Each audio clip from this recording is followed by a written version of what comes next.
Isso. Bem-vindos, olá, Raquel. Tá melhor? Boa noite. Mais ou menos, a minha voz ainda tá. Ainda tá melhorando, né? Tá complicado, viu? Essa gripe pegando todo mundo, né? Há uma semana, né? Porque segunda-feira passada eu tava. Continuei tosse, tosse, tosse, tosse, tosse, sem parar de tossir. Vai um antibiótico e vai outro, mas É. tô, tô aqui.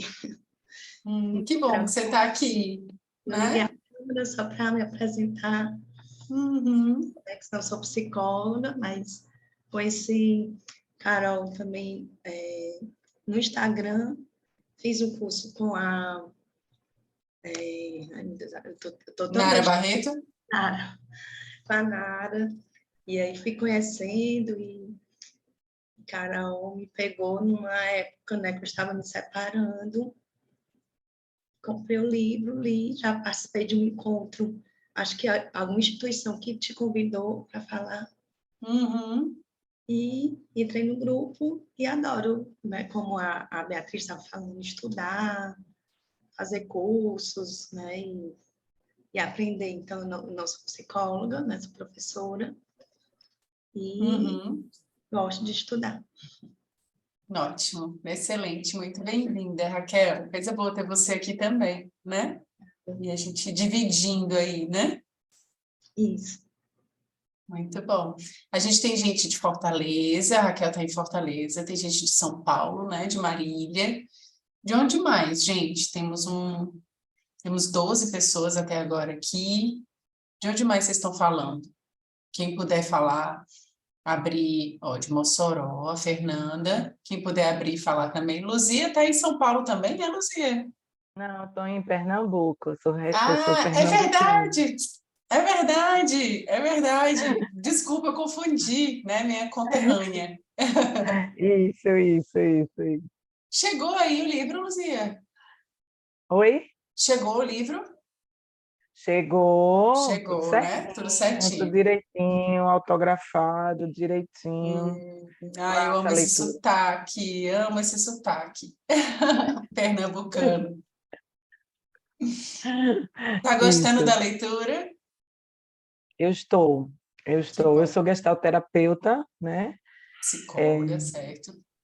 Isso, eu te conheci, na verdade, eu te cacei atrás das tuas coisas, porque eu vi no Gestalt Paraná um trabalho que você fez, que você apresentou num seminário de Gestalt, né? No Uhum. congresso, desculpa, no congresso. No E congresso, sim. aí, como eu acompanho o Gestalt Paraná, aí eu vi a tua Ah, fala, aí eu fiquei super interessada. E eu ia atrás e não achava direito. Enfim, depois foi que eu achei, e aí eu sigo. E assim, quando tu mostrou que tinha essa leitura, eu disse, puxa, vai demorar demais, porque foi em janeiro. sim. Aí eu estava o tempo todo aqui, desmarquei meus pacientes. Eu disse, não, hoje eu vou me dedicar à minha leitura, assim. Ai, que E eu bom. já tive algumas situações de recusar o atendimento, né, de casais, Sim. porque eu não tinha nenhuma aproximação com isso. E Aham. aí, lendo esse livro, a gente percebe como tudo não está solto, né? As coisas não estão soltas. Exatamente. E Exatamente. A gente. mesmo na terapia individual, essa coisa vem, né? Isso. Das relações, enfim, de como Das essas relações relações. se estabelecem. Das relações amorosas, né? Com certeza, né? A gente pensa que é Muito uma coisa bom. bem específica do casal, da gente atender o casal, né? Mas na Isso. realidade chega de diversas formas, né? Quem não é da área, assim, quem não atende casal, né? Sente na pele, né? Ou quando escuta a amiga, né? Quando lembra da sua infância, né? E pensa nos Isso. traumas, né? Nas experiências traumáticas, né? Como foi que aquilo ali reverberou no desenvolvimento, né? Então, de Isso. diversas Exatamente. formas, E né? eu quero a supervisão depois, eu vou me organizar, porque eu quero. Vamos, vamos sim, vamos combinar. da gente fazer um grupinho de supervisão ou supervisão individual, viu, Luzia? A gente vai conversando, Tá bom, tá bom? tá bom. Eu sou apaixonada por terapia de casal, né? Então, eu sou super disponível para a gente conversar sobre, para a gente inventar a história para fazer junto, tá aqui do lado, Pernambuco aqui do lado, tem o Instituto Mutuar, Bora né? para cá, a gente pode organizar alguma coisa. Venha para sua terra, Com mulher. certeza, só um convite, eu já estou aí já. O Instituto Mutuar é aí, né? O Mutuar. É, o Mutuá, eu estou fazendo uma pós pelo Construir. Não sei se Eu não você conhece. conheço. Construir, não conheço. Não conhece, né? É, eu estou Não, fazendo ainda pelo não. Construir, mas o Mutuá eu já conheço porque é muito mais antigo, né? É, Mutuar eu o conheço. Construir é mais jovem. Eu achei ótimo, porque eu acho que tem que ter muitas opções mesmo, né? Isso. É um leque imenso, a gestalterapia é linda, É, maravilhosa. E no Nordeste ela é muito forte, né? é, E precisa. E aí quanto mais coisa vier, mais a gente tem que potencializar isso. exatamente. Exatamente. Eu tô super. Eu vou para Mossoró. Quem foi que disse que é de Mossoró? Foi a Maria Fernanda, né? Maria Fernanda tá ali. Vou para Mossoró no final desse mês. Vou dar aula lá na formação, lá no Centro Integrado, não sei o que, não sei o que. Então, vou estar lá em Mossoró. E vou para o Instituto Paraná também, em junho, eu acho. Em junho, se eu não me engano, É. começo de junho. Vou lá com Mulher, então a Ellen e a Laís. eu vou dar seu contato para o pessoal do Construir. Pois dê. Eu tô só Vou esperando o dar, vou, convite. Só vou esperando dar. o convite. Amo ir para Recife. Inclusive, quando eu estou participando de um grupo de estudo, né, com 5 encontros que Vlad aqui está promovendo, aí eu falei do livro. Ela, Luzia, eu Aham. não conhecia, bota aí e tal. Eu digo, vou botar sim. E vou É. falar sobre você. Eu acho difícil ninguém não ter ouvido falar em você, viu? Mas Uhum. sábado a gente tem encontro, aí eu vou falar sobre Pois isso. fale, pois fale. O livro, ele foi lançado, começando a falar do livro, né? Eu, normalmente, no primeiro encontro, assim, eu dou 15 minutinhos para a gente ter, né, esse papo da gente se conhecer, de pessoal chegando, né? Mas isso no primeiro encontro, porque nos próximos a gente já começa conversando, porque é só 1 hora e meia, né?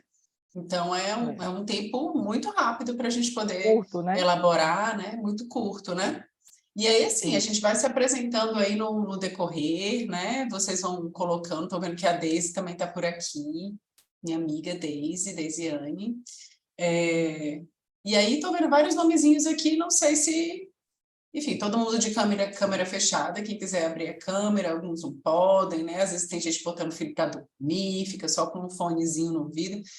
Não tem problema, né? A forma como vocês podem estar aqui já é maravilhoso, né? Sejam muito bem-vindos. E aí eu vou falar um pouquinho para vocês, né, sobre a proposta de uma leitura com Carol, né? O grupo de leitura, né, o clube de leitura do Instituto Caroline Vieira, né, do ICV, ele vem desde o ano passado, né? No ano passado a gente fez a leitura no primeiro semestre de A Cama na Varanda, da Regina Navarro Lins, né? Não sei se vocês conhecem. Não, esse eu não gravei. E no segundo semestre a gente fez a leitura do Mulheres que Amam Demais, né, da Robin Norwood, que é um livro, assim, maravilhoso. Esse eu gravei. E tem tudo no YouTube do Instituto, tá certo? Tem vários, tem podcast com a Nara Barreto também lá, que foi maravilhoso, viu, Raquel? Não sei se tu viu o vídeo com a Nara.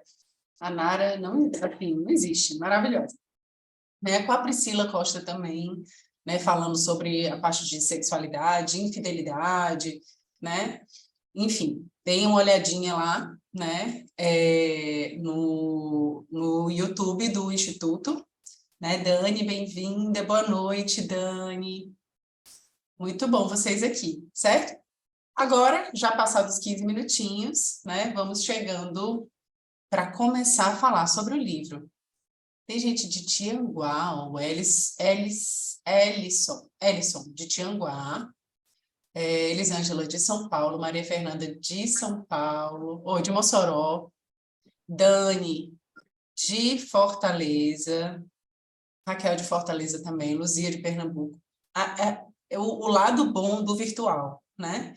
Da gente poder juntar um monte de gente com interesse semelhante, né? Numa mesma sala, né? E poder conversar sobre um tema que todo mundo gostaria de ouvir, né?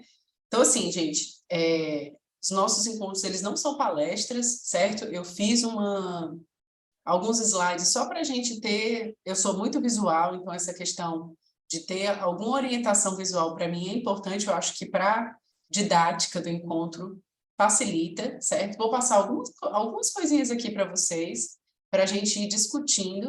A ideia é que hoje a gente trabalhe a parte introdutória, né, do livro e o primeiro capítulo, tá bom? Vou abrir aqui para vocês, deixa eu ver aqui. Onde é que eu compartilho? Aqui.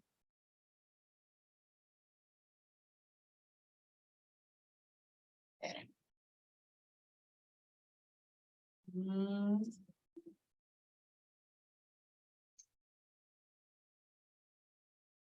Aqui.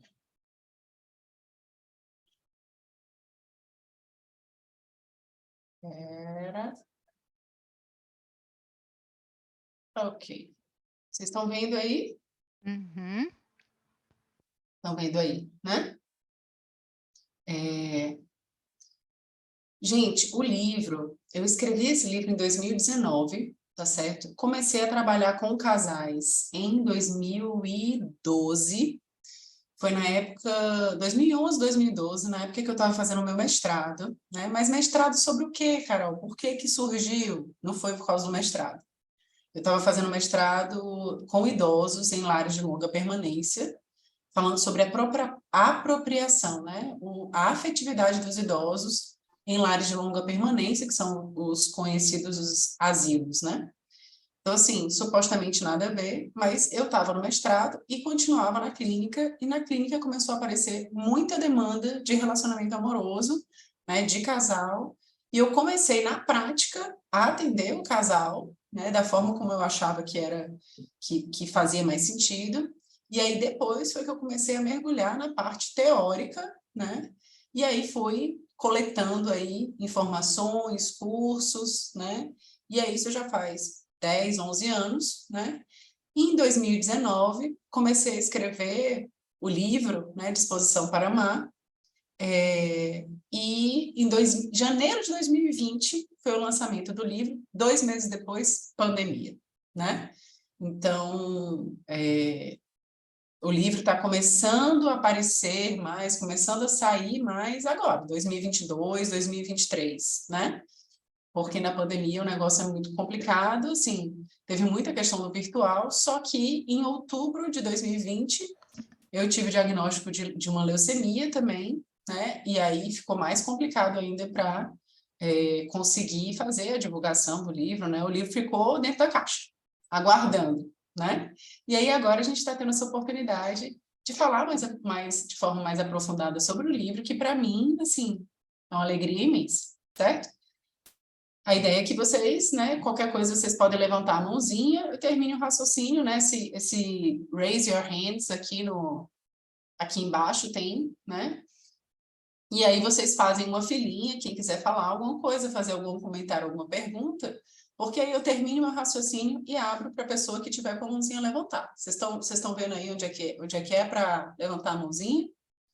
Então, né, na parte de baixo, né, ok? O livro, gente, cadê? Tá aqui. Eu queria começar, para mim, os livros, a gente tem que começar lendo a partir da dedicatória, né? A parte de agradecimentos. E lógico que eu não vou ler do agradecimento todo, né? Vocês estão com o livro aí, a grande maioria, né, tá com o livro em mãos, né? Mas essa parte, essa primeira frase que eu coloco na parte de agradecimento, para mim é algo que eu queria que a gente tivesse em mente aqui, porque eu acredito que isso é um pensamento interessante para os casais, inclusive, certo? Ser grata é bem diferente de ser refém, certo? Boa noite, Cência. Tu apareceu aqui agora para mim. Eu tô com uma reguinha aqui do lado, tu apareceu agora aqui para mim. Ser grata é bem diferente de ser refém, né? A gente vê isso nas relações abusivas, que a gente vai falar em outro momento, nas relações de longa duração, né? A dificuldade de finalizações de relacionamento por um sentimento enorme do que a pessoa pensa que é gratidão, mas na realidade, né, a pessoa está se colocando como refém daquela situação, né? Presa àquela situação de abuso. Isso, a gente vai falar sobre isso em outros encontros, tá certo? Só queria que fosse uma frase que de alguma forma ecoasse aí para vocês, tá bom? Ser grata é bem diferente de ser refém. Se eu sou grata a alguém que fez algo de bom para mim, né? Eu sou grata simplesmente, ponto e ponto, né? Se eu me sinto refém, é como se eu estivesse constantemente em dívida, né? Então, eu estou presa a essa pessoa, né? A gente vê comportamentos semelhantes, né? Dentro de relações amorosas, principalmente de relações amorosas abusivas, certo? Vamos falar mais sobre isso. Só queria colocar né, essa partezinha aqui, essa frasezinha para a gente pensar. Eu tive, gente, Beatriz Cardella, quem conhece Beatriz Cardella, né? Ela é uma estudiosa da Gestalt terapia, né? Trabalha com casais, com relacionamentos amorosos, e a Bia, né? Toda íntima, a Bia, mandei um e-mail para a Bia perguntando se ela gostaria de escrever o prefácio do meu livro, né? Falei, o não eu tenho.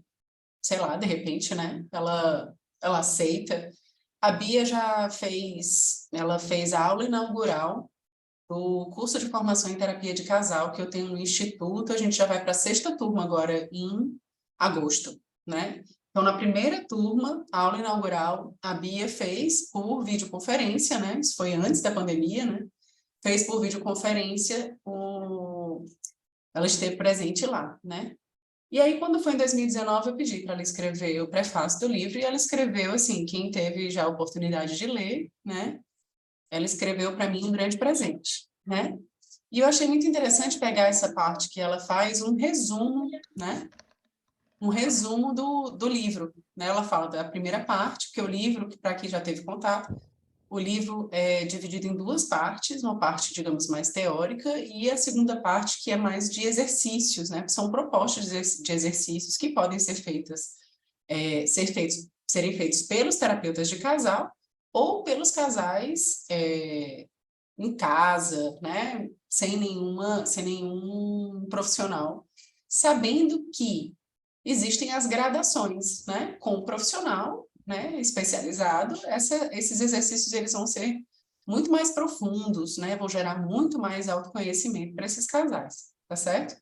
Mas o livro é dividido dessas 2 formas. E aí a Beatriz Cardella, ela coloca o seguinte: na parte 1 deste livro, a autora trata com muita propriedade de temas importantes da experiência conjugal: educação emocional, idealizações, frustração, dependência afetiva, feridas emocionais, traumas, famílias disfuncionais, cuidado, abuso, violência doméstica, vício, segredos, enigmas, comunicação, individualismo, individualidade, infidelidade, ciúme, exclusividade e inúmeras outras vicissitudes e formas de sofrimento que comparecem no cotidiano da clínica.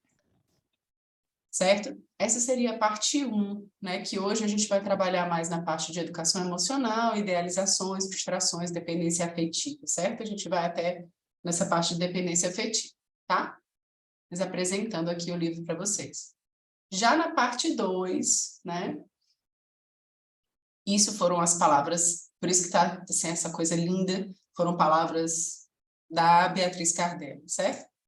Na parte 2, oferece referências fundamentais para os psicoterapeutas de casal. Escreve ou descreve e apresenta recursos que nos ajudarão a aprimorar o raciocínio e o manejo clínicos, o que favorecerá nossa capacidade de ajudar os casais que sofrem. Carol nos ensina também a trabalhar de modo a restaurar, se assim for possível, a abertura amorosa das pessoas envolvidas, ao recordá-las daquilo que as une, do vínculo que construíram, do amor que as visitou e de sua história compartilhada, realizando um trabalho de ressignificação da vida pessoal e comum, objetivo importante no processo terapêutico. Tá certo?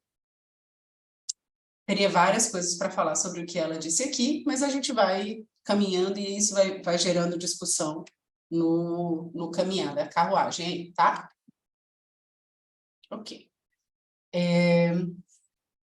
Acaba, né, o que a parte do prefácio. Vocês estão acompanhando aí com o livrinho? Então, na parte do prefácio, que é um prefácio belíssimo, que a Bia escreveu, eu faço o início da história toda. Então, deixa eu ver. Certo. O início da história toda.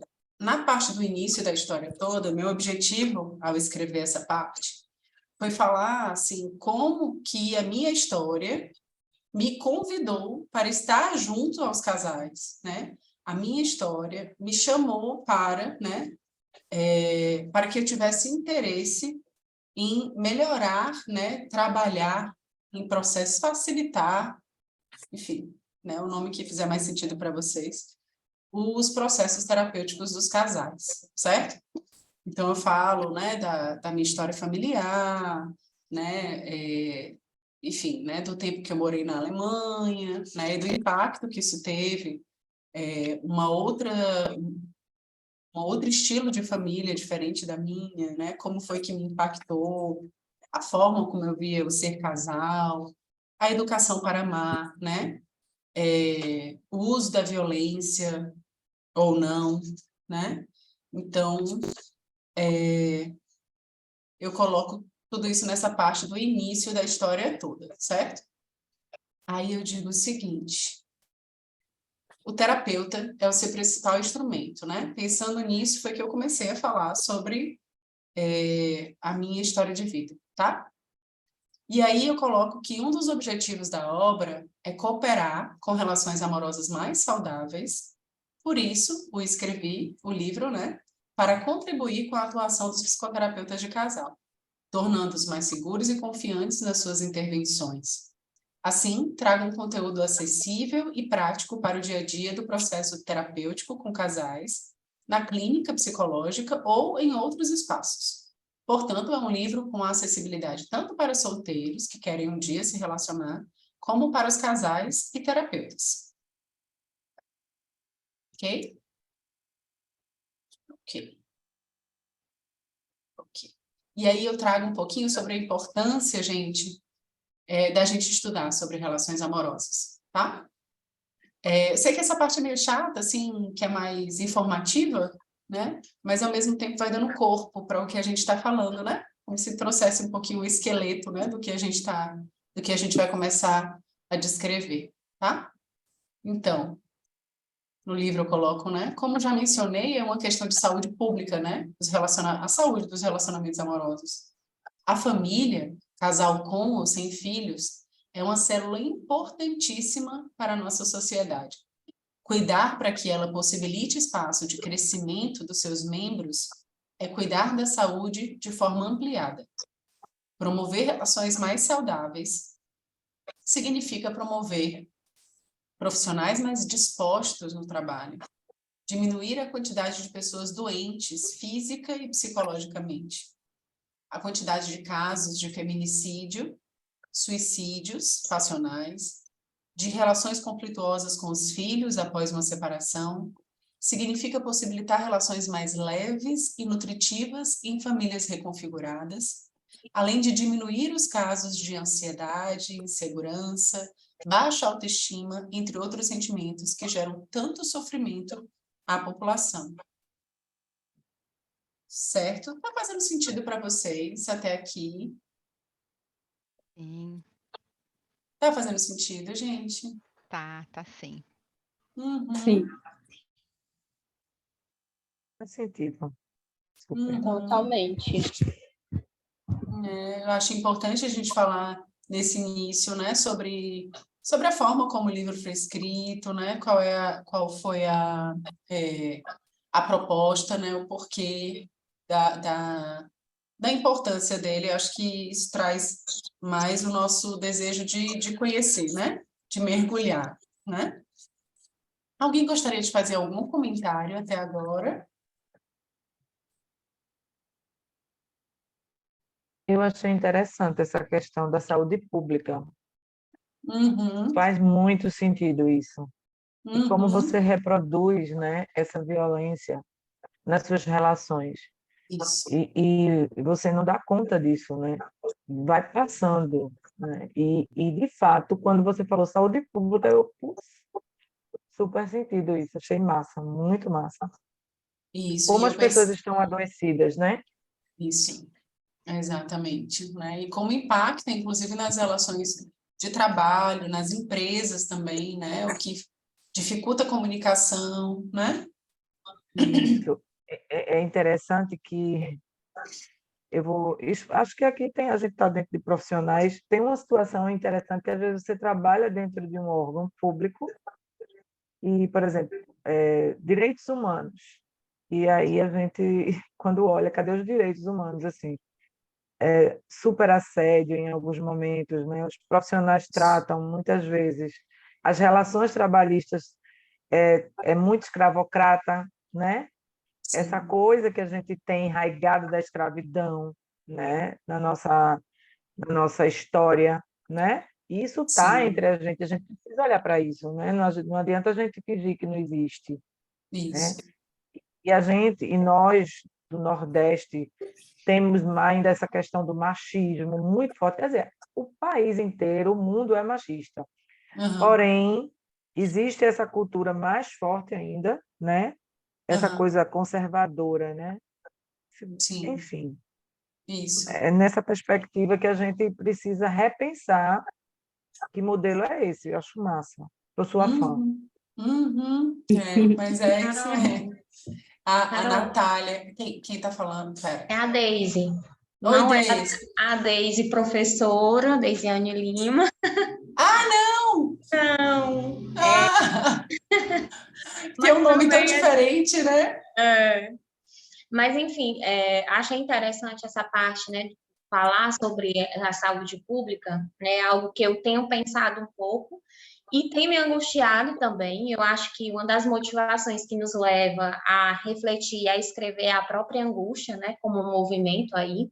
Isso. E o que eu percebo também, né, a Luzia trouxe a questão do machismo, mas eu também vejo a questão dessa desconstrução desse homem, né, ao longo do Aham. tempo, né, bem entrelaçado aí com esse empoderamento feminino, né, esse novo lugar que a mulher começou a ocupar, né, na sociedade, e aí veio essa desconstrução e uma nova construção dessa masculinidade.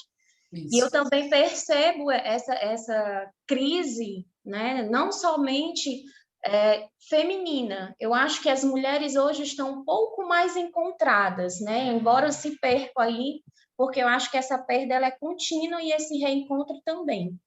Mas o que eu Uhum. observo é que essa crise identitária mesmo do homem, Isso. né, desse universo masculino que eu não que eu observo, né, e eu escuto, né, nos atendimentos clínicos, nas relações pessoais, né, nas trocas aí com as minhas amigas, né, essa perda mesmo, essa crise da masculinidade, né, de que eu não sei mais qual é o meu papel, né, Isso. e isso reverbera muito nas relações, atravessa muito nessas relações, sejam elas românticas ou não, né? Isso.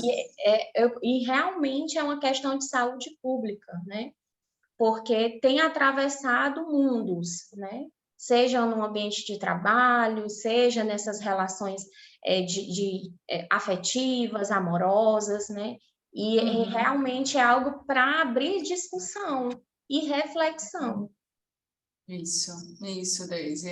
Eu percebo muito essa dificuldade dos homens, né, de encontrar o seu lugar. Antes era muito claro, né? antes da década de 60, né, mulher dentro de casa, né, repressão sexual feminina, fica lá para garantir que a linhagem é a linhagem masculina, né, o homem sai e aí trabalha, traz o dinheiro, sustento financeiro, a mulher cuida das tarefas domésticas, cuida dos filhos, fica quietinha em casa, com as perninhas fechadas de preferência, né, e o homem tá tudo bem, né. Então, assim, só que aí depois da década de 60 o negócio mudou um bocado, né? As coisas mudaram bastante, né? Com os contraceptivos, né? As mulheres no mercado de trabalho, né? E as mulheres estudando e ocupando espaço. E hoje em dia eu vejo que os homens, eles estão bem perdidos, né? E aí a identidade de casal, ela tem, né? Pedido, pelo amor de Deus, quem somos nós? Agora, né? Depois de tantas revoluções, ou na realidade, estamos no meio, né? De revoluções, né? Dizem que precisa de um século aí, né? Para as grandes revoluções acontecerem, né? Então, a gente está aí num processo de grandes mudanças, né? E sim, os casais eu percebo, né? Muito perdidos, né? Mulheres muitas vezes muito fortes e homens muitas vezes perdidos, né? A Natália queria falar. Natália, abre aí teu... Oi, boa noite. Boa Tá me noite. ouvindo direitinho? Tá ótimo. Pronto. Essa questão, né, que a gente, do início aqui do seu livro, sou psicóloga, né, e aí eu estou atendendo muito adolescentes, mulheres realmente com um adoecimento realmente nas relações, né, e quando eu atendo, assim, adolescentes, meninas, né, assim, sem entendimento nenhum, ou, assim, com a referência que tem totalmente adoecida, nossa, Sim, isso estava me trazendo uma angústia tão grande. E aí eu sim, comecei a observar em mim, né? Assim, eu percebia que tinha uma angústia muito grande ali desses adoecimentos, eu não estava conseguindo compreender a dimensão. E o início desse seu livro foi assim como sabe, um estalar assim, meu esclareceu? Deus, o quanto é grande, sabe, Uhum. assim, e Sim. tá sendo assim maravilhoso, sabe? Ai, Foi que um bom. estalar mesmo, foi uma virada assim de chave, realmente. Que massa, Natália. Coisa boa, né? É tão bom a gente poder pulverizar, né? A Raquel disse que não sabe levantar a mão. Embaixo tem aqui reações. Tem um bonequinho com um xizinho assim, aí você clica e aparece raise your hand, ou pronto, aprendeu. Pode falar, Raquel, diz. Desculpa, eu não sei se a Natália terminou. Terminou. Terminou. Ela disse que... Hoje eu estava assim, a gente falando de saúde pública, angústia, né? Vocês falando, e hoje eu estava meio numa crise assim existencial, acho que por estar doente tanto tempo e essa tosse, dor de cabeça, você fica sem disposição para nada, né? Sim. E aí eu conversando com umas amigas minhas, professoras, né? E eu, gente, pelo amor de Deus, qual é o sentido da vida? Eu comecei a duvidar, assim, do meu trabalho, né? Eu sou professora de adulto, né? Eu falando assim, os alunos nem estão sentindo minha falta, são tudo adulto, tá achando é bom que não tem aula. E a outra amiga minha, nossa, tu tá mal, duvidando do teu trabalho, porque ela sabe o quanto que eu gosto, né, do meu trabalho. Sim. E aí a gente é um grupo de 4 professoras, a gente se formou junto, e a gente falou de uma coisa, né, acho que congrui com o que a gente está falando aqui, o tema do livro, essa parte introdutória. Uma amiga minha, ela foi para uma missa de um 7º dia de uma familiar que morreu de câncer, era professora também, e aí ela dizendo assim, ela falando que o sentido da vida, né, é mesmo um amor. Ela diz, pode parecer clichê, né, mas todas essas coisas assim do ter, né, que acho que a gente está nessa sociedade, eu digo que é uma sociedade do cansaço, da pressa, né, dos tempos líquidos, né, tem até uma passagem que você fala que, do alma, né, que traz todo esse conceito, e a gente fica muitas vezes assim, meu Deus, qual o sentido, assim, é tudo tão rápido, tão corrido, todo mundo adoece, nem sabe que adoeceu e ficou bom e já vai trabalhar. E ninguém entende que você está doente. É uma coisa, tudo tão atropelado, e a gente vê, né? E essa minha amiga trabalha com crianças, né? Ela dizendo que como ela sente que o amor ali vai fazer sentido na vida dela, dos alunos, né?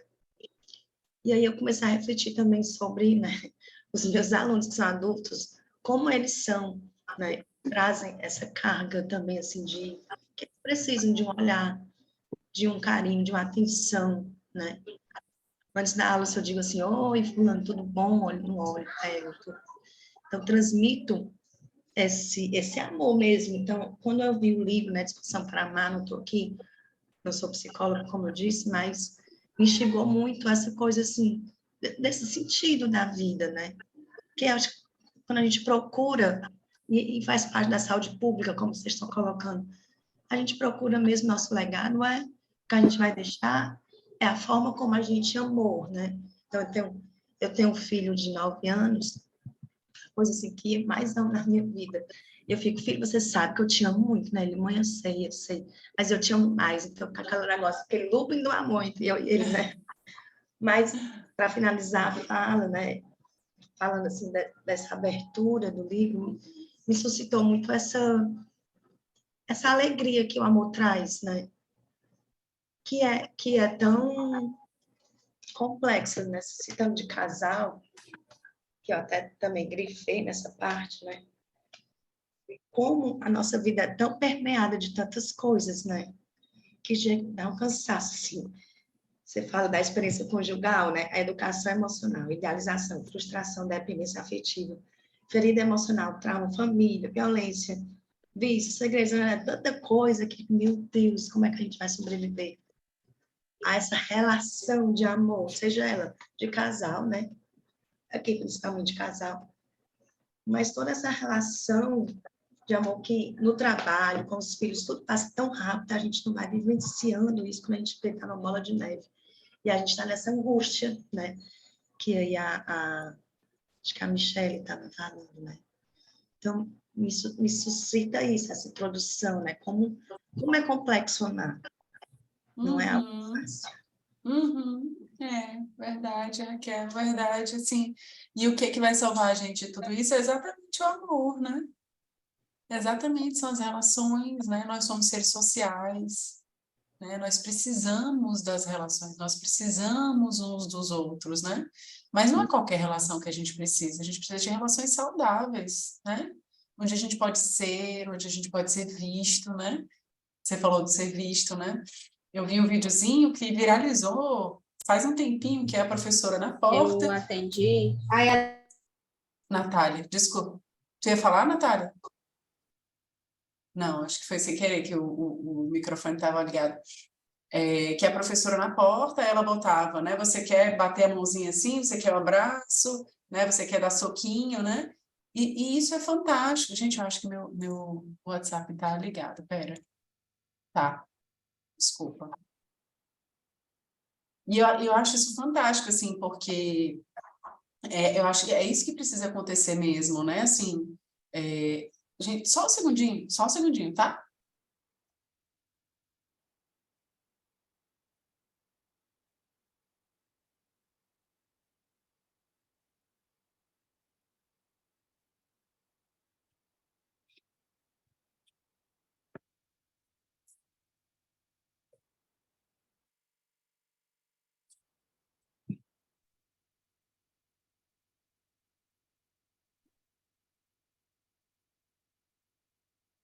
O marido aqui batendo na porta bem devagarzinho, e eu sei ouvir, que é o escritório compartilhado aqui. Enfim, né? Agora eu me perdi onde é que a gente estava. Sim. E a gente precisa ser visto, né?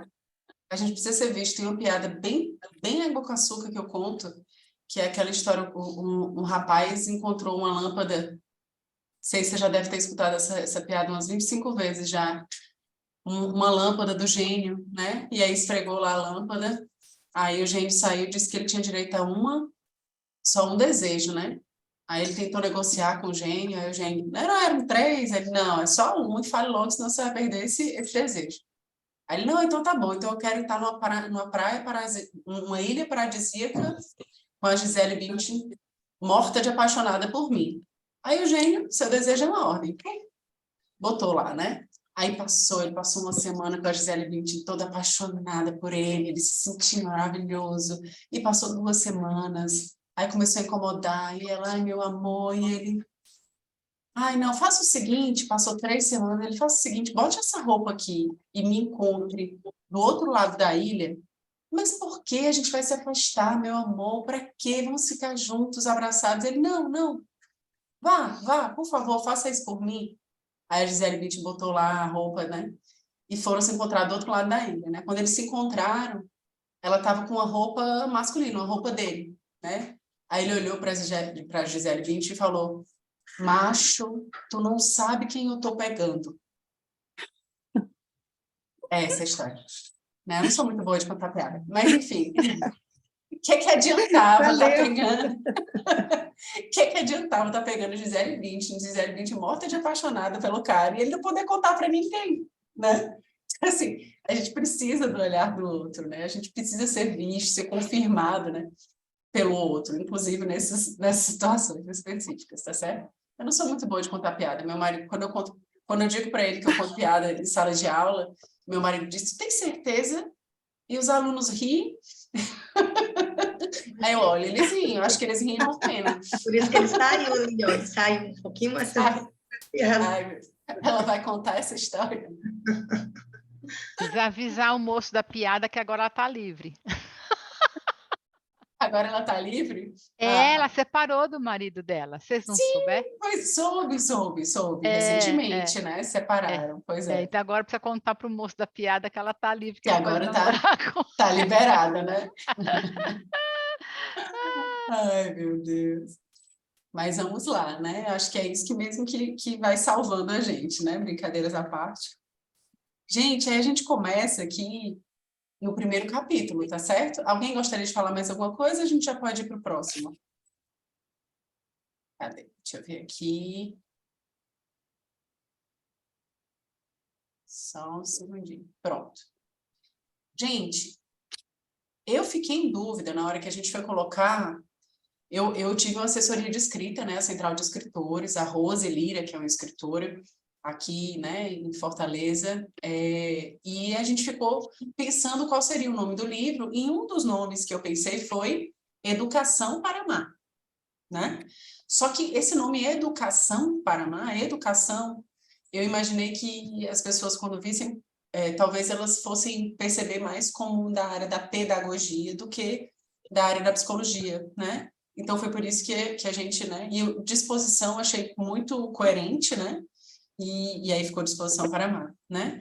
Mas por que que me veio essa questão da educação para amar, né? É o que a gente fala já no primeiro capítulo, né? Sobre essa parte de uma casa com dependências sem dependência, né? Cortando a dependência afetiva pela raiz. Uma das coisas que eu falo nesse capítulo é sobre como nós somos educados para amar nas escolas, né? E aí tem uma questão que eu percebo gravemente nos casais que eu atendo, que é uma questão de competitividade, né? O casal parece que está cada um no seu barco, né? E cada um remando do jeito que quiser, né? Do jeito que dá conta. E não percebe que, na realidade, eles estão no mesmo barco. Então, não é para competir, e sim para cooperar, né? Então, assim, essa questão da competição e da cooperação é algo que eu percebo no sistema educacional como um grave problema, né? Na educação tradicional, certo? O que eu já escutei no consultório de clientes falando, né? Como era receber o boletim, clientes que eram sempre em primeiro lugar, né? E ficavam no quadro de honra, e quando eles não ficavam, que eles tinham enxaqueca, que tinha dor de barriga, isto é, o seu valor estava definido nessa questão, né? Nas notas altas, né? Então, mexia com a autoestima, né? O que a escola acredita até hoje tem isso, né? Até hoje tem isso, meu povo, né? De quadro de honra, de não sei o quê, não sei o quê. Então, a escola acredita que está estimulando, né? Mas, na realidade, está gerando mais competição. E isso gera problema no trabalho com empresa, com grupo, na relação amorosa, tá certo? E aí tem um videozinho que eu coloco aqui,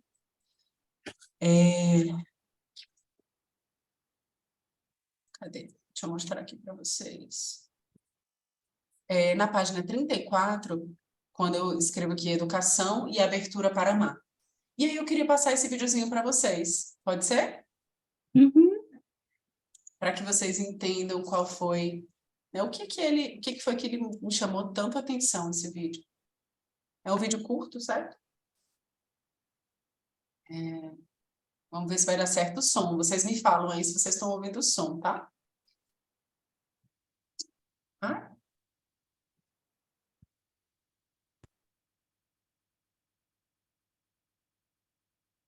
Fish, by its ability to climb a tree, it will live its whole life believing that it is stupid. Vou voltar.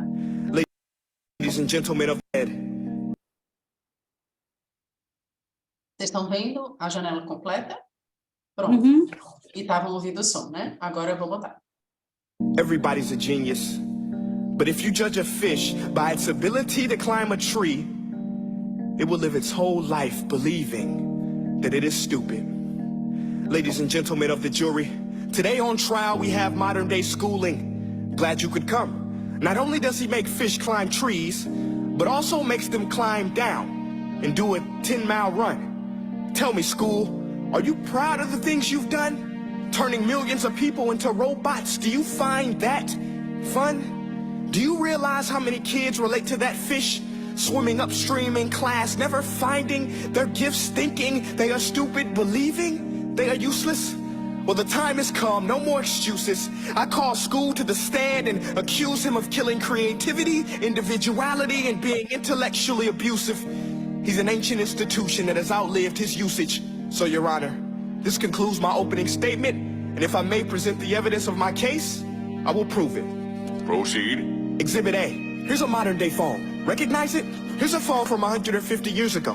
Big difference, right? Stay with me. Here's a car from today. And here's a car from 150 years ago. Big difference, right? Well, get this. Here's a classroom of today. And here's a class we used 150 years ago.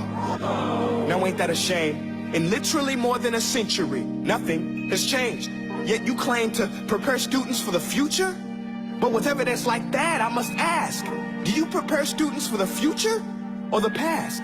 I did a background check on you and let the record show that you were made to train people to work in factories, which explains why you put students in straight rows, nice and neat, tell them sit still, raise your hand if you want to speak, give them a short break to eat, and for 8 hours a day, tell them what to think. Oh, and make them compete to get an A letter which determines product quality, hence grade A of meat.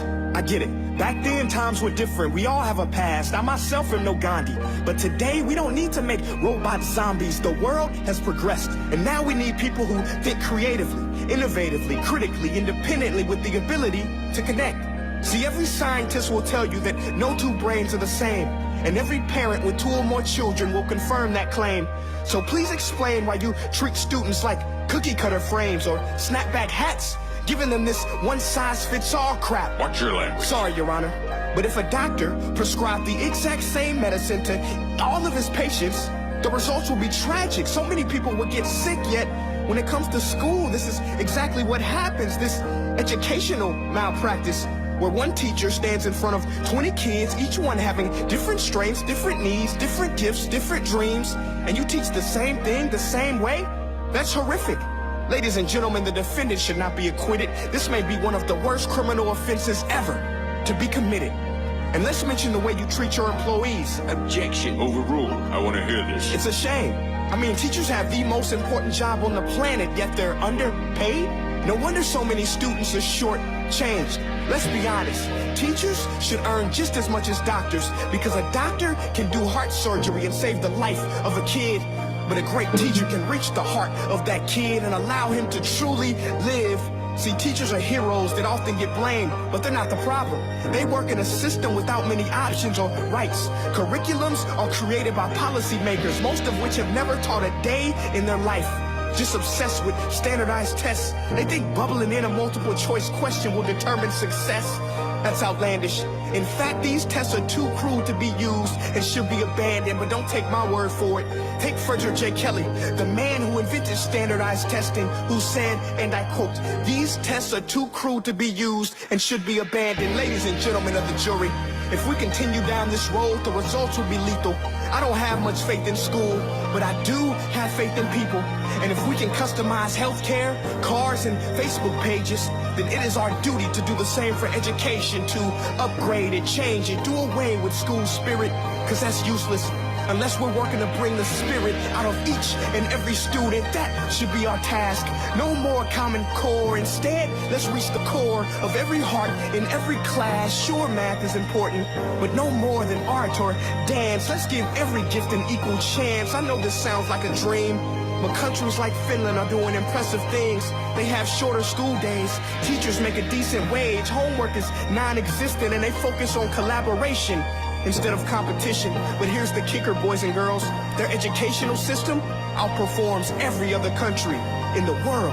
Other places like Singapore are succeeding rapidly. Schools like Montessori, programs like Khan Academy, there is no single solution. But let's get moving, because while students may be 20% of our population, they are 100% of our future. So let's attend to their dreams, and there's no telling what we can achieve. This is a world in which I believe. A world where fish are no longer forced to climb trees. I'll rest my case.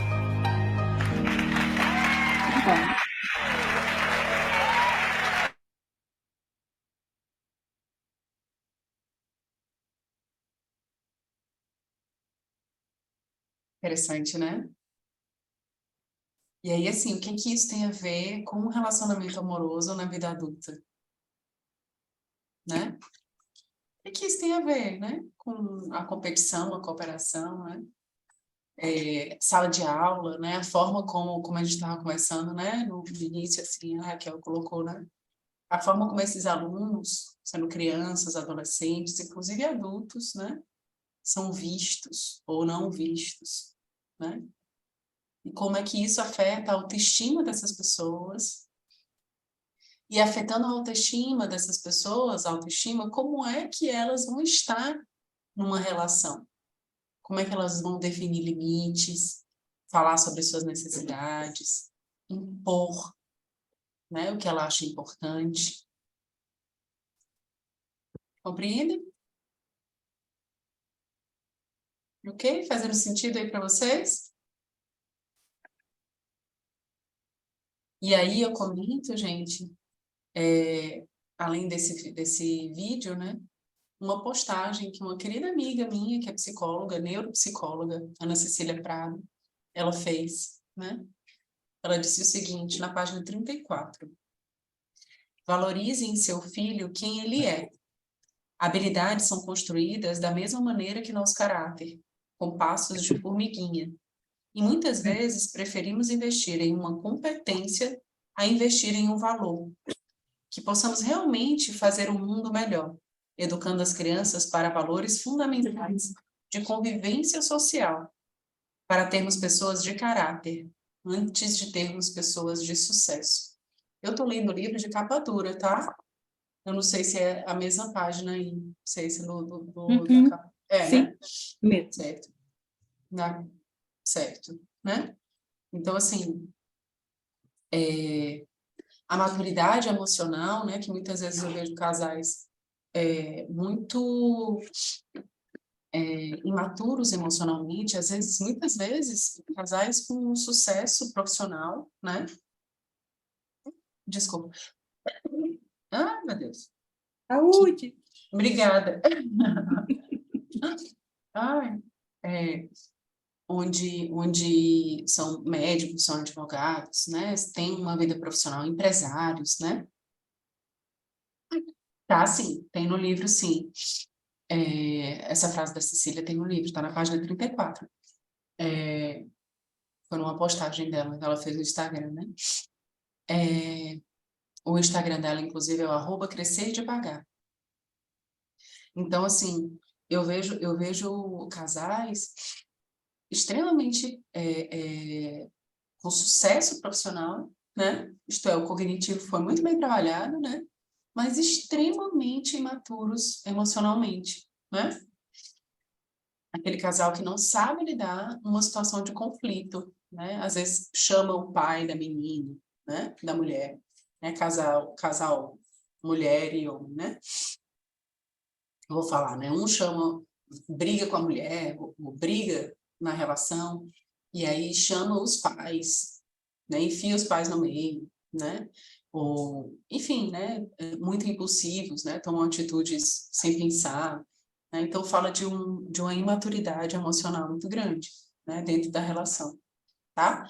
E na minha percepção isso vem de muitos e muitos e muitos tempos assim, né? Atrás, né? Vem da educação mesmo que é dada, né? Educação, e aqui a gente está falando da educação na escola, né?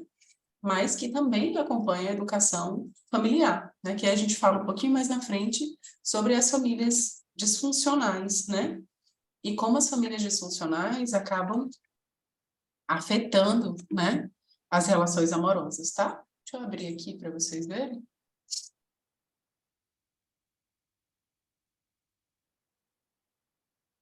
Eu queria só fazer, Por favor. só falar uma coisa.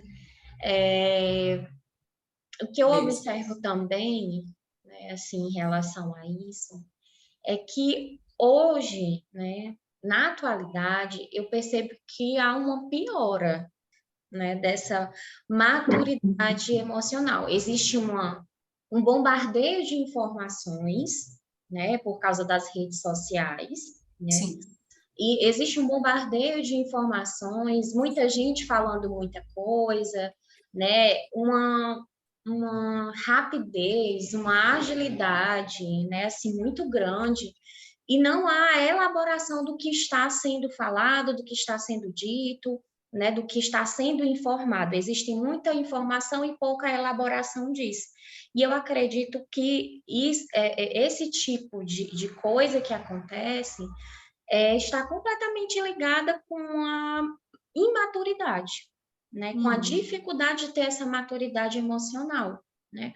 As redes sociais, elas são muito boas, mas eu acho que também ela contribuiu para essa imaturidade emocional, né? Contribuiu, assim, a gente vê os tiktokers da vida, né? Assim, isso vai reverberar nas escolas, né? Hoje, o que eu observo, né? Não existe essa questão de eu vou ser TikToker, né? Assim, se tornou uma profissão, né? Se tornou uma profissão. Então, assim, eu fico me perguntando, né? Como é que isso vai, e até que ponto isso vai chegar, sabe? E me preocupa, né? Me preocupa bastante porque a gente vê isso com as crianças, né, de 5, 6, 7, 8 anos de idade, né, nas mídias sociais, com essa exposição, né, exagerada, né, e também vem muita questão aí dessa validação. Nós somos vistos pelo olhar do outro também, né? E aí, assim, como essa exposição exagerada, né, desse olhar do outro também vai contribuir de um modo positivo ou de um modo muito negativo. Né? E aí também vai entrelaçar nessa questão da maturidade emocional, né? Então, assim, eu acho que existem muitas informações acerca de muita coisa, mas eu acho que há uma não elaboração, né? E não profundidade, né? Assim, eu vejo, assim, a ânsia pelo amor, né, assim, mas esse amor ideológico, né, esse amor ideal, né, e quando se depara com o real, né, com as dificuldades, com os conflitos, com as diferenças, né, e aí algumas coisas se perdem no meio do caminho, e eu acho que essa era da imagem proporciona muito isso, né. A gente vê, assim, a alta performance, né, performar é mais importante do que ser. Né? Não importa o lugar que você esteja, o quanto você sabe ou não, né? Assim, a questão é performar, né? Nós vivemos a era da imagem, da alta performance, e isso atravessa muito as relações, né? E aí vai para a questão da competição, comparação, da cooperação, né? E aí reverbera muito, muito mesmo, e a ausência dessa não maturidade, ou até mesmo essas questões, né, das quais eu falei, muitas vezes é um obstáculo, digamos assim, para que essa maturidade seja desenvolvida. Pois é, daí você falou, assim, várias coisas, assim, teria várias coisas para colocar no que você disse, né? Primeiro, sobre conteúdo de qualidade nas redes sociais, né? E a gente precisa ter muito cuidado com o que a gente... Eu hoje, apareceu no meu feed, eu vi, no feed, ou foi ontem, uma senhora falando que família que não é casada, pessoas que não são casadas, não são família, não interessa se são casados há não sei quanto, se moram juntos há não sei quanto tempo, tem filhos e tudo, que não é família, né? Que no sistema espiritual, não sei o quê, eu não entendi direito o que foi que ela falou, não fez muito sentido para mim, quer dizer, não fez sentido nenhum para mim, mas que isso não era família, que família só era se a pessoa casasse. E aí ela ainda fala assim, mas é só um papel. Então, se é só um papel, assina. Né? Assim, como assim? Essa pessoa está falando para os casais, né? Como assim? Não, e a gente já escutei muitos absurdos, né? Muitos absurdos em ambiente virtual, falando sobre terapia de casal, né? Para terapeutas de casal, né? Colocando, seja terapeuta de casal porque dá dinheiro, né? Assim, são coisas assim absurdas, né? E aí tem um público enorme também, né? Que não faz um filtro, que escuta isso, né? E coloca mesmo, né? Na vida, né? Concordo com isso, mas sinceramente não sei qual seria a solução, né? Não sei mesmo, né? Quem dera, né? Se eu tivesse a solução disso aí, eu acho que eu ganharia muito dinheiro se eu tivesse a solução disso, né? Mas enquanto isso a gente vai tentando, né? Fazer conteúdo de qualidade, né? Convidar as pessoas e fazendo a nossa parte, né? Da melhor forma possível, né? E aí você falou também sobre essa questão da comparação, né, nas redes sociais, né, aparece ali como ideal, e aí tem a ver também com o que a gente vai falar agora, né, que são os contos de fadas, né, a forma como as mulheres que foram, são mais ou menos da minha época, aí de 40 anos, né, década de 80, por ali, foram criadas, né, com muitos contos de fadas, inclusive eu falo de um conto de fadas aqui na página 41. Mas antes, né, a gente fala sobre esse amor idealizado. Deixa eu ver se eu coloquei aqui para vocês. Primeiro eu falei aqui do sistema educacional vigente, volta suas atividades para a competitividade, não para a cooperação, né? E aí eu faço um questionamento para vocês na página 38. O que você traz para a sua relação atual que não tem nada a ver com ela, e sim com os seus traumas de infância, né? Que a gente fala de experiências traumáticas, né? O que você vem repetindo por anos e anos como forma de defesa, mas que, na verdade, não corresponde à relação que você construiu até hoje com o seu parceiro. Tem muito mais a ver com as questões transgeracionais, né? Que a gente não atualiza no momento, né, atual, né, sendo redundante, né, do que com o que você constrói hoje na tua relação com o teu parceiro, com a tua parceira. Tá certo? Um questionamento. A gente ainda vai falar bastante sobre essas questões de trauma, tá? Aí, a Deise falou sobre a idealização, né? As redes sociais, elas têm muitos filtros, né? Tem muitas... enfim, como é que é o nome daquele negócio que edita a imagem? Photoshop, né? E aí também as pessoas vão acreditando. Agora tem a história da inteligência artificial, né?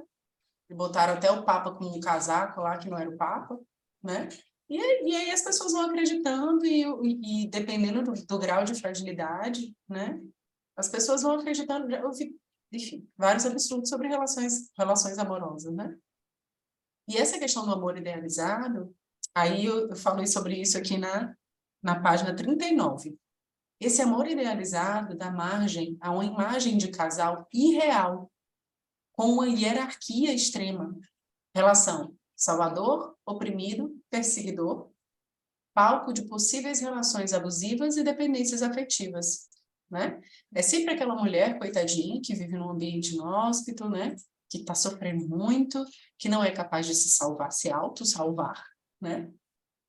E chega um homem, né, no cavalo branco, de espada, com a espada na mão, né? Para resolver todos os problemas, né, dessa coitada mulher, né?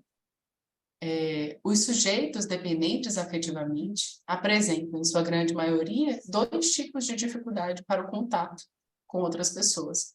Que aí vem mais uma base da Gestalt terapia, né, para quem conhece, que se chama confluência e projeção, né? Eu falo sobre essas 2 partes aqui, e também falo um pouco sobre o que a Beatriz Cardella fala sobre o amor próprio, né? A importância do amor próprio como fundamental em qualquer relação, né? Primeiro, para que você consiga amar o outro, é necessário, até meio clichê falar isso, né? Mas ela coloca, né, que é necessário que o amor próprio venha em primeiro lugar. Só assim é possível ter uma relação com outra pessoa, né? Senão a tendência é que haja uma confluência, né, ou uma projeção. Eu projeto no outro, que na realidade são coisas minhas, né? E aí ninguém mais sabe quem é quem, né? Então não existe uma relação, porque, como diz a Vanessa da Mata, né? Um bom encontro é de 2. Se não é 2, não são 2 pessoas, não existe um encontro, é uma unidade só, né? E não faz sentido. Tá certo? Tá fazendo sentido para vocês até agora? Tá chegando aí? Deixa eu tirar aqui. Certo? E aí eu queria ler para vocês, deixa eu botar aqui, eu tô com um livro em PDF aqui, peraí. Para que vocês leiam comigo. Quem não tá com o livro. Aqui.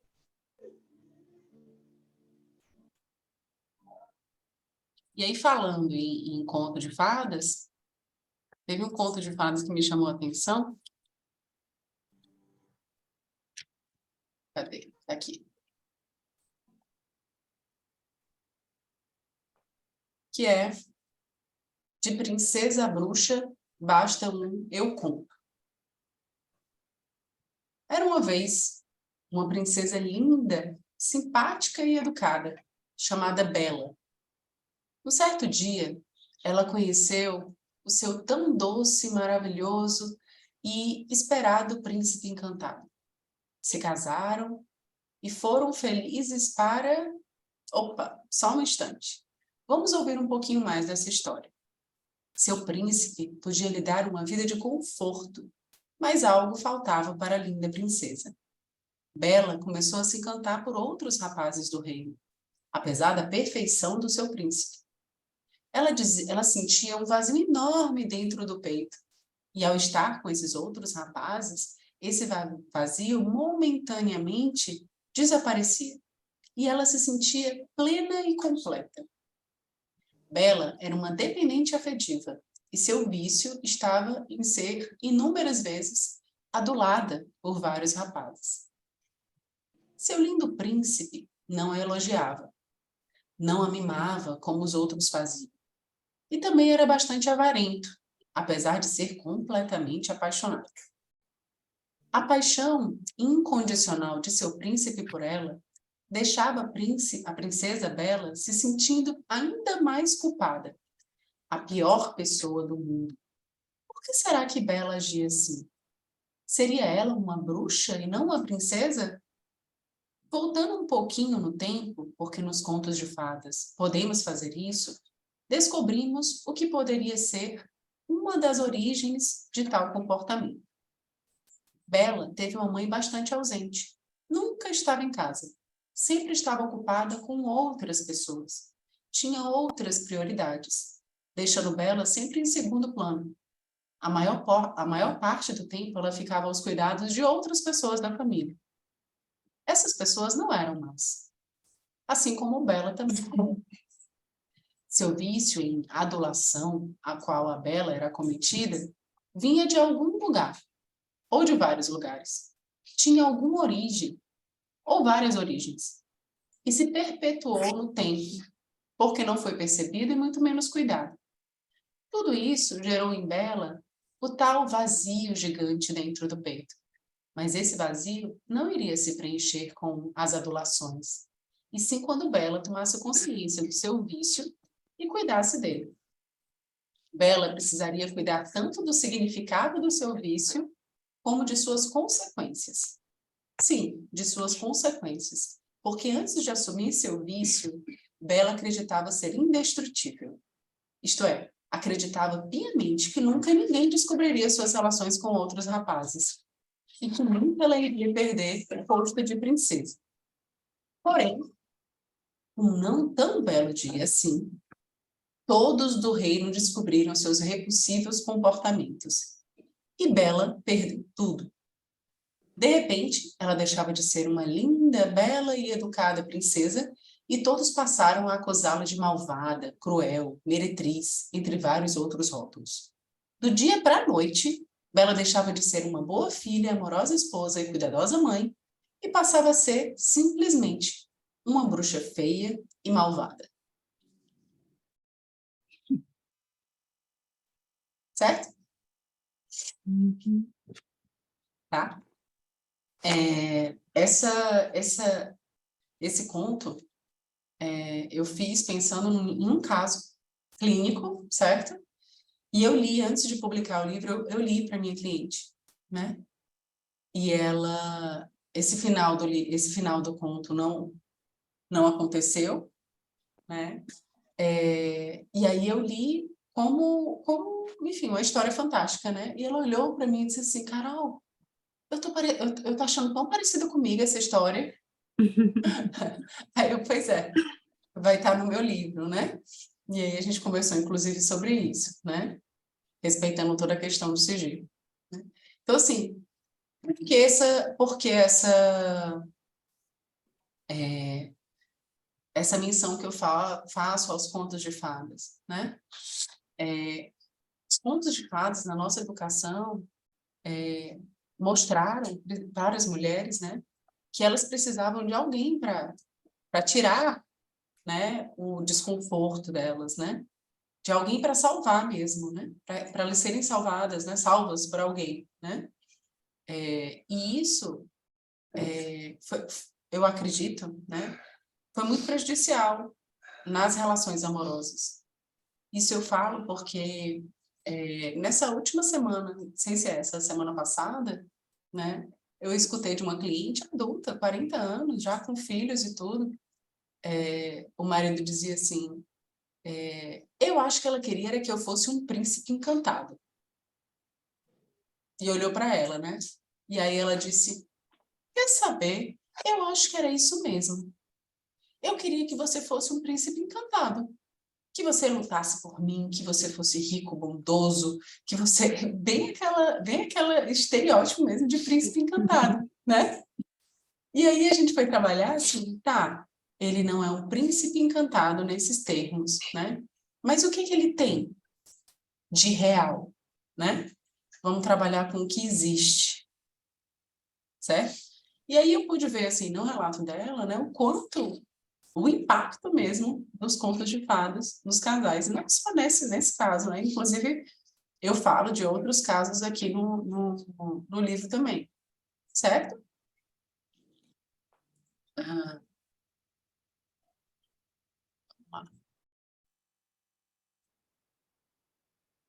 Certo.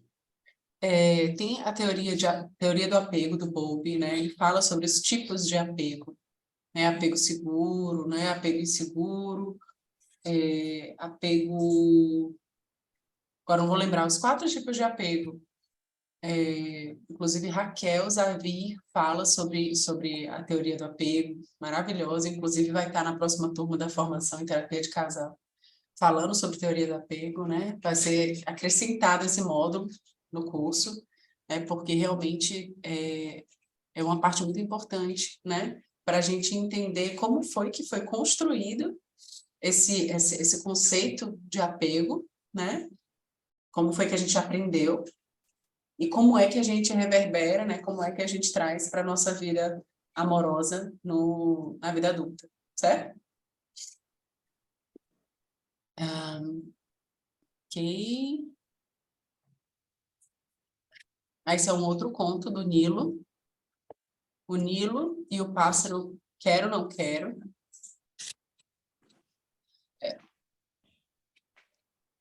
Pronto. E aí a gente vai falar sobre o príncipe encantado e o mundo real, e o homem real, ou o homem real, e a princesa ou a mulher real, tá? Um textinho que eu falei sobre isso. Tá na página 45, né? Pronto. Isso. Ok. Quem não está com o livro pode acompanhar aqui na tela, né? Na infância de muitas mulheres, inclusive na minha, era comum assistirmos aos contos de fadas. Cinderela, Branca de Neve, A Bela Adormecida, entre outros. Foram nossos exemplos de relacionamentos amorosos. Quem nunca sonhou com o seu príncipe encantado? Aquele homem que apareceria para nos salvar das tristezas e das dores do mundo. Aquele homem lindo, perfeito, apaixonado e disposto a fazer tudo para nos ver sorrir. Aí chega a vida adulta. Aquele príncipe encantado que esperamos anos e anos não aparece. Às vezes até tentamos construir um na nossa frente. Dizemos como devem agir, o que devem fazer, às vezes até os vestimos como queremos que eles sejam. Numa busca desesperada de encontrar ou criar tão sonhado príncipe encantado. Dá uma trabalheira danada. Não podemos baixar a guarda nem por um segundo, porque senão o príncipe pode sumir. E os homens que esperam suas princesas? Quanta frustração! Eles buscam incessantemente por aquela mulher frágil, passiva e dependente. Mas hoje em dia, elas estão em extinção.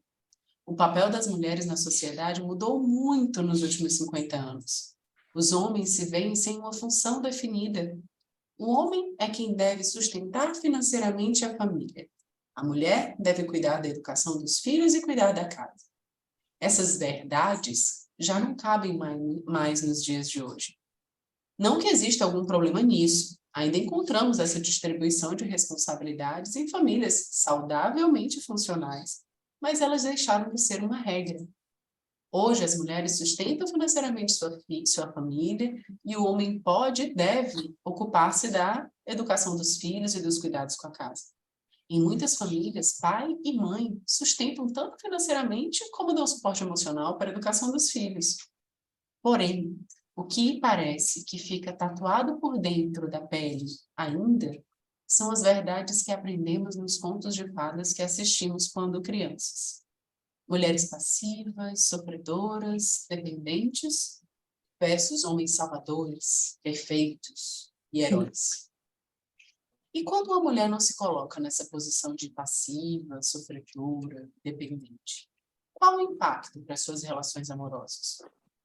Percebo que quanto mais machista e tradicionalmente hipócrita é a sociedade, mais dificuldade ela vai sentir de achar seu parceiro.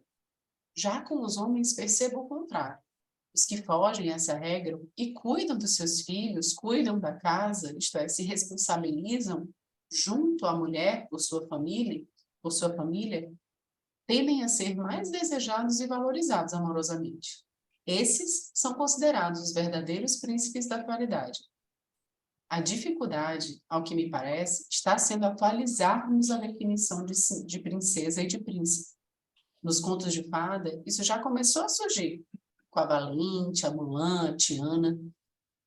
Mas a pergunta que fica é, quando será que conseguiremos diminuir as expectativas de perfeição, tanto das mulheres quanto dos homens? Certo? Deixa eu olhar aqui para vocês. E aí, gente, como é que tá chegando aí para vocês? Tá fazendo sentido? Como é que tá reverberando ali? Isso aí que você leu foi exatamente o que Daisy falou. Não foi Daisy? Foi Daisy? Foi. Sobre a questão desse homem, né? Do lugar desse homem. Então, o machismo, ele faz sofrer, inclusive, o próprio homem. Ele não é bom para ninguém. Isso. E aí vem essa coisa deste lugar repensar esse lugar perpassa por isso, por esse machismo, né? Porque, na verdade, isso ainda não é uma coisa comum. Está acontecendo, está mudando, mas, inclusive, para esse próprio homem que está nessa situação, que chega muitas vezes para o consultório, ele vem se questionar um pouco sobre esse papel dele, né, dentro desse novo cenário que se apresenta, né? Isso. E a própria fala, inclusive de nós mulheres, em alguns momentos, né? Eu me coloco nessa situação porque a gente fica o tempo todo assim ligada na fala, no comportamento, mas ainda estamos arraigados com isso, com essa cultura, né? A gente precisa o tempo todo estar revendo, lendo, se informando, porque a própria linguagem denuncia muitas vezes, né? Isso, E esse com papel de certeza. homem provedor, de fato, hoje as mulheres estão numa outra perspectiva. Porém, esse machismo ele adoece tanto homens como mulheres, né? E aqui você fala, e Deise colocou muito bem, né, naquela hora, e que você coloca aqui no livro, né? Eu não tinha nem lembrado desse trecho aqui. Foi bom porque a gente rememora as coisas aqui. Muito massa. É isso. Uhum, uhum, uhum. Isso, né? Eu tenho amigas que trabalham muito com mulheres. Não, meu público são as mulheres, né? E eu vejo assim, mas elas não são terapeutas de casal, né? Mas eu vejo assim que a gente precisa trabalhar com os homens também, né? Isso. Inclusive assim, já atendi casais onde o homem se percebeu como abusador no processo terapêutico, né? De eu olhar para ele depois de várias situações, de eu olhar para ele e dizer com todo cuidado: você percebe que isso que você está fazendo é manipulação? Você percebe isso? E o homem se acabar de chorar, assim, na minha frente, né? Não, não, manipulação. E eu explicar: olha, nessa situação tal, nessa situação tal, nessa situação tal. Você está vendo o que você fez? Você percebe o que é que você faz? Né? Isso é manipulação. E a pessoa realmente ter aquele clique, né? Cair a ficha e dizer: gente, eu manipulo, né? Esse casal específico, ele já estava separado, né? E ela não conseguia, ela não queria voltar à relação e não conseguia também encerrar, né? Porque tinha uma pressão muito grande ali, né? Então, eles começaram a fazer terapia depois que eles se separaram, Uhum. E é entende? interessante essa questão que você fala do próprio homem, como ele se colocar, perceber manipulador, e a mulher, às vezes, passar por situações de violência que ela não se dá conta que aquilo é Isso, violência, isso. e quando fazendo um link lá atrás com a escola, né, que você colocou aquele vídeo. E eu lembro que minha filha sempre gostou muito de jogar futebol. Então, ela adora. Então, ela não entra nesse modelo de princesa, de roupa rosa, nada disso, nada disso. E eu lembro que, numa brincadeira com as primas, Júlia só gosta dessas brincadeiras de menino. Aí ela disse assim, minha mãe falou que menina pode fazer o que ela quiser. E não existe brincadeira de menino e de menina. Mas veja, Isso. a gente tá minha filha tem 12 anos. Então, assim, não foi um dia desse isso, né? Então, existe esse estereótipo de que a mulher tem que ser frágil ainda, não pode Isso, fazer. E se for fazer, é sapatão, né? isso, Parece um homem. Enfim, isso. isso é muito forte, gente, é muito forte. E até isso, E não é Luzia, que você fácil. falou, isso, é sapatão, né? E se for, né? E se Sim, for uma mulher que gosta de outras mulheres, né? Isso é visto como algo, como um grande ruim. xingamento, né? Como algo ruim, Isso, né? isso. E falando sobre isso, os casais homoafetivos, por exemplo, a mulher, as duas mulheres, não, o homem da relação, Isso. né? O Ainda homem da tem, relação. Aí sempre se relacionando com essa coisa do poder, né? exato. É muita reflexão, é muito que a gente precisa realmente olhar com outra... Ela é figura e fundo mesmo. É muita coisa aí para gente cutucar, né? Para a gente ir É muita coisa. mexendo e percebendo como é que reverbera, né? Ana, tu tá querendo falar? Ana Angélica? Não, acho que não. Acho que tirou do mute sem querer. Pessoal, a gente vai chegando aqui no encerramento, né? A gente falou da estrutura do livro, né? Fez uma breve introdução.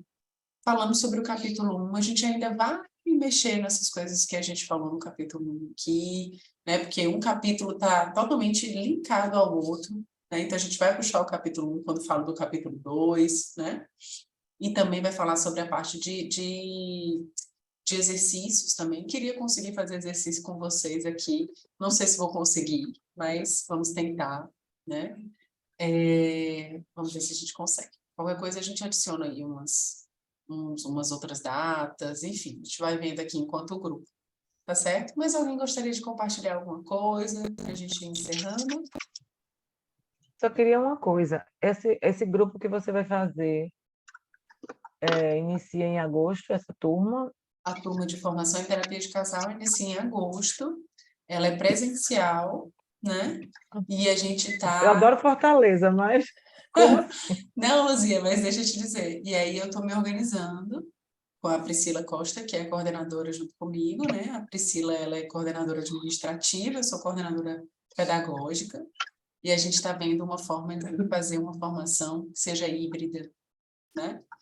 A gente já teve, na época da pandemia, uma formação híbrida, né? Com 10 módulos virtuais e 2 presenciais, mas a gente está vendo um outro formato que fique mais dinâmico, pela questão do virtual, né? Para não ficar passar o dia todo, né? Porque as aulas são o dia todo, para não passar o dia todo na frente do computador. A gente está vendo isso, para que a gente quer lançar esses dois.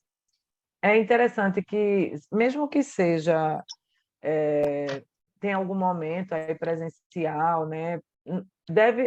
A Gestalt Paraná estava até fazendo, parece, eu não entrei porque ir para o Paraná é diferente de ir para Fortaleza, né? E é bem complicado. Mas Fortaleza é aqui, uma hora você pega um voo no instante chega. Pois é. E aí, nessa perspectiva, também é interessante, né? Não dá para a gente ir todo mês, mas... Isso. Né? E a gente Em teve outras... muitos ganhos, né? Com o ambiente virtual, a gente teve muitos ganhos. É só a gente fazer o uso de forma mais sábia, né? A gente está montando aí direitinho. Mas vai falando para a gente se organizando, quem não é de Fortaleza, né? Com certeza. Com certeza, vou passando as informações para vocês. Que bom, pessoal. espero que saia. Maria, tu é de onde, Maria Lucrécia? Eu sou daqui de Maringá. Ai, sim, de Maringá. E estou aqui te aguardando para julho assistir sua aula. Que legal, que legal. Vou estar aí em julho, comecinho de julho, né? Sim, Isso. sim, comecinho de julho. Ótimo, que bom. Deixa eu fazer uma fotinha com vocês, pode ser? Vai ser ótimo, Maria. Eu te chamo Maria ou Lucrécia? Ou Maria Lucrécia? Maria Lucrécia. Maria Lucrécia, tá certo. Lucrécia, Lu. São várias as possibilidades. Certo. Deixa eu fazer aqui uma foto. 1, 2, 3 e X. Pronto. Gente, muito obrigada, viu, pela presença de vocês hoje. A gente se encontra no próximo mês. Como de qualquer coisa a gente vai falando aqui pelo grupo também, tá? Dando dica usem o grupo para dar dica de livros, de séries, de documentário, que tenham a ver com o que a gente está falando aqui, tá certo? É super bem-vindo, tá bom? Filmes, né? Tem um Filmes. documentário que eu vou colocar sobre essa questão do machismo. Acho que algumas pessoas devem conhecer, mas eu vou colocar lá no grupo. Coloca lá no grupo, eu também vou indicar, viu? Carol, Beijo para todos. Oi, Maria. Quando souber sobre o grupo híbrido, né, da formação, avisa, porque eu também tenho muito interesse em participar. Eu não consigo ir sempre, Fortaleza é aqui do lado, mas o híbrido é muito bom, porque não vai ser totalmente online, né? Isso. E quando a gente vai. Nossa, pois é. Um sonho poder fazer esse curso híbrido. Pois é. Vamos lá, vamos sim. Ótimo. Beijo, Dani. Boa noite, pessoal. Boa noite.